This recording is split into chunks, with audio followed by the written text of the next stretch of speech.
Hello भाई लोग यार, तो आज की इस वीडियो में हम समझने वाले हैं कि फॉर लूप, व्हाइल लूप और डू व्हाइल लूप के बीच में क्या डिफरेंस होता है। तो बिना देरी के स्टार्ट करते हैं इस वीडियो को, आइए देखते हैं।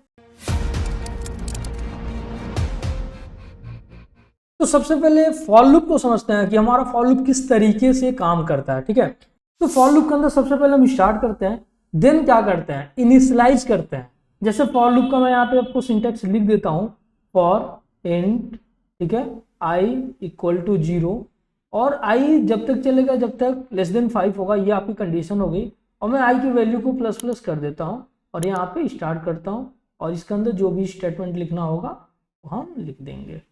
ठीक है, तो क्या होता है, इनिशियलाइज होता है। इनिशियलाइज क्या है, ये जो आपने इनिशियलाइज किया, ठीक है, उसके बाद क्या होता है, सबसे पहले कंडीशन चेक होता है। फॉर लूप में इनिशियलाइजेशन के जस्ट बाद कंडीशन चेक होता है, जो कि ये चेक होता है, ये कंडीशन आप देख रहे हो। और कंडीशन अगर ट्रू होती है तो आपका स्टेटमेंट जो होता है वो क्या एग्जीक्यूट होता है, जो स्टेटमेंट होता है ये वो एग्जीक्यूट होता है। और अगर आपकी कंडीशन यहीं पे फॉल्स हो जाती है तो आप लूप के बाहर हो जाते हो और आपका लूप क्या हो जाता है, क्लोज हो जाता है। आपका लूप क्लोज हो जाता है पूरे तरीके से। और जब आपका स्टेटमेंट, एक बार ये जो स्टेटमेंट है वो एग्जीक्यूट हो जाता है पूरे तरीके से, तो फिर क्या होता है, ये इंक्रीमेंट डिक्रीमेंट वाली आपकी जो ब्लॉक है कॉल होती है, ये कॉल होता है।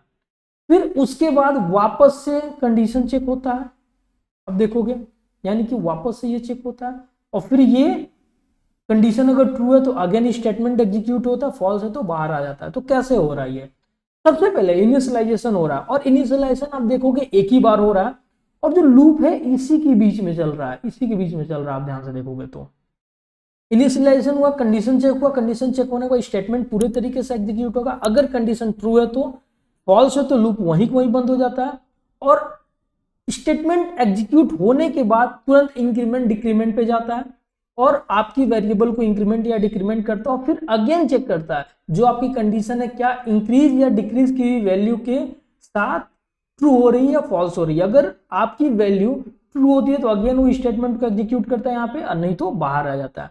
ये जो ओवरऑल वर्किंग है फॉर लूप की, फॉर लूप ऐसे ही काम करता है डिटेल में इंटरनली। ठीक है, नेक्स्ट देखते हैं कि व्हाइल लूप किस तरीके से काम करता है। तो यार हम आ गए व्हाइल लूप की तरफ। व्हाइल लूप को समझते हैं कि वो एग्जैक्टली काम कैसे करता है। व्हाइल लूप में भी सेम कंसेप्ट है, पहले हम स्टार्ट करते हैं चीजों को। बट व्हाइल लूप में ना फॉर लूप की तरह कोई इनिशियलाइजेशन नहीं होता है, इसमें कोई इंक्रीमेंट डिक्रीमेंट नहीं होता है। आपको इनिशियलाइजेशन पहले ही करना होता है, ठीक है, उसके बाद सीधा इसमें कंडीशन चेक होता है और कंडीशन अगर ट्रू है तो आपका क्या होता है, स्टेटमेंट एग्जीक्यूट हो जाता है। कंडीशन ट्रू है तो क्या होता है, आपका स्टेटमेंट एग्जीक्यूट हो जाता है और वापस आता है आपका कहां पे, चेक करने के लिए कंडीशन को। और कंडीशन अगर फॉल्स है तो लूप के बाहर, ये तो आपको पता ही है। सिंपल सी, यहाँ पे देखो आपका जो व्हाइल लूप है वो क्या होता है, यहाँ पे कंडीशन, क्या कंडीशन। तो इस कंडीशन के अकॉर्डिंग आप देखोगे ये आपका स्टेटमेंट है जो आपको एग्जीक्यूट कराना है। तो आपका क्या हुआ, सबसे पहले हम लोग आए यहाँ पे कंडीशन चेक किए, यहाँ पे आपने कंडीशन चेक किया। कंडीशन चेक होते ही अगर कंडीशन ट्रू है तो आए स्टेटमेंट को एग्जीक्यूट किए और स्टेटमेंट का एग्जीक्यूशन जैसे खत्म होगा, जैसे आप स्टेटमेंट के एग्जीक्यूशन के लास्ट में जाओगे, वापस से ये आपको कहाँ भेज देगा, आपको कहाँ भेज देगा, व्हाइल लूप के कंडीशन चेक करने के लिए। वापस से आप कंडीशन चेक किए और फिर क्या हुआ, यस बिल्कुल, कंडीशन अगर ट्रू है तो स्टेटमेंट एग्जीक्यूट हुआ, अगर कंडीशन ट्रू नहीं है तो लूप के आप बाहर आ जाओगे। बिल्कुल ऐसे ही व्हाइल लूप काम करता है। डिटेल में समझते हैं डू व्हाइल लूप होगी, डू व्हाइल लूप किस तरीके से काम करता है। तो यार डू व्हाइल लूप में स्टार्ट किया हमने, इसमें सबसे पहले आपका स्टेटमेंट एग्जीक्यूट करता है। मैं यहाँ पे लिख देता हूँ डू, यहाँ पे आपका स्टेटमेंट है, स्टेटमेंट है,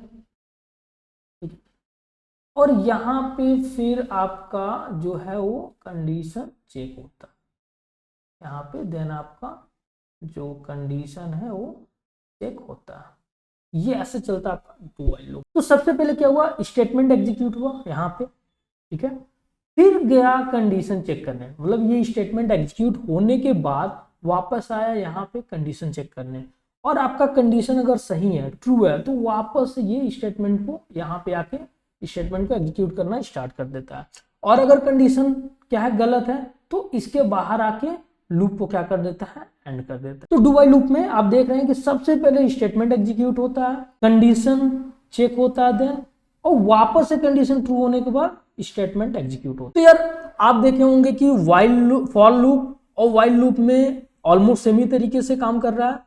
डू वाइल लूप थोड़ा डिफरेंटली काम कर रहा है, इसमें पहले स्टेटमेंट चेक हो रहा है। तो चलिए थोड़ा सा वाइल लूप, फॉर लूप और डू वाइल लूप के बीच में थोड़ा सा कंपैरिजन चेक करते हैं कि यार ये एक दूसरे से कैसे डिफरेंट है। तो मैं आ गया हूं इस स्क्रीन पे, जहां पे आपको दिखेगा कि ये मैं फॉर लूप और डू वाइल लूप के बीच में कंपेयर करने वाला हूं कि किस तरीके से for loop, do while loop अलग होता है। इसमें क्या होता है कि आप देखोगे स्टेटमेंट जो होता है वो एग्जीक्यूट होता है once the condition is checked.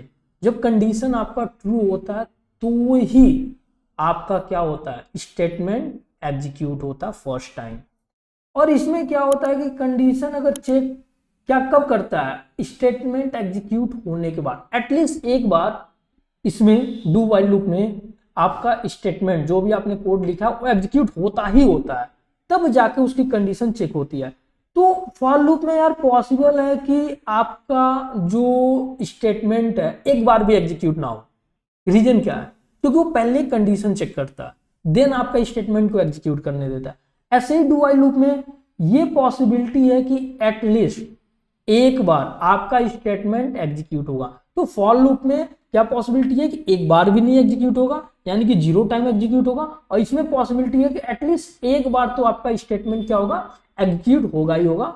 ठीक है, रीजन आपको पता है कि पहले फॉर लूप में कंडीशन चेक होता है और डू वाइल लूप में पहले स्टेटमेंट एग्जीक्यूट होता है देन कंडीशन चेक होता है। अब ये देखो कि फॉर लूप में आपका इनिशियलाइजेशन जो होता है वो कंडीशंस, और तो यार फॉर लूप में आप यहाँ पे देखोगे तो जो इनिशियलाइजेशन होता है, ठीक है, वो लूप के अंदर ही होता है और कंडीशन भी लूप के अंदर ही लिखा जाता है। बट डू वाइल में ऐसा नहीं होता, आपको इनिशियलाइजेशन और कंडीशन दोनों बाहर लिखने होते हैं। कहाँ लिखने होते हैं, आपको आउटसाइड लिखने होते हैं। फॉर लूप में आप देखोगे कि तो यार फॉर लूप में आप देखोगे कि जो फॉर लूप होता है वो एंट्री कंट्रोल लूप होता है, और डू वाइल लूप में देखोगे कि एग्जिट कंट्रोल लूप होता है। एंट्री कंट्रोल क्या है कि जब हम यहाँ पे एंट्री कर रहे हैं, आप देख रहे हैं यहाँ पे हम कंट्रोल कर रहे हैं लूप। लेकिन डू वाइल लूप में क्या हो रहा है, हम जब लूप से एग्जिट कर रहे हैं तब जाके हम उसको कंट्रोल कर रहे हैं कि बेसिकली हमारा लूप कब तक चलेगा। दूसरी पॉइंट ये था कि इनिशियलाइजेशन और कंडीशन आप देखोगे लूप के बाहर ही चल रहा है, ये आपका टोटल लूप है, इसके अंदर ही चल रहा है, सॉरी। और डू वाइल लूप में आप देखोगे तो आपका इनिशियलाइजेशन बाहर हो रहा है और कंडीशन क्या हो रहा है, इस लूप के स्टेटमेंट के बाहर हो रहा है। होपफुली आप लोगों को फॉर लूप, वाइल लूप और डू वाइल लूप के अच्छे से समझ पाए होंगे, और उसके बीच में डिफरेंस भी बहुत आपको अच्छे से समझ में आई होगी। फिर भी कोई कंफ्यूजन है तो आप कमेंट बॉक्स में पूछ सकते हो। तो यार लाइक, शेयर और कमेंट, जब तक के लिए बाय बाय।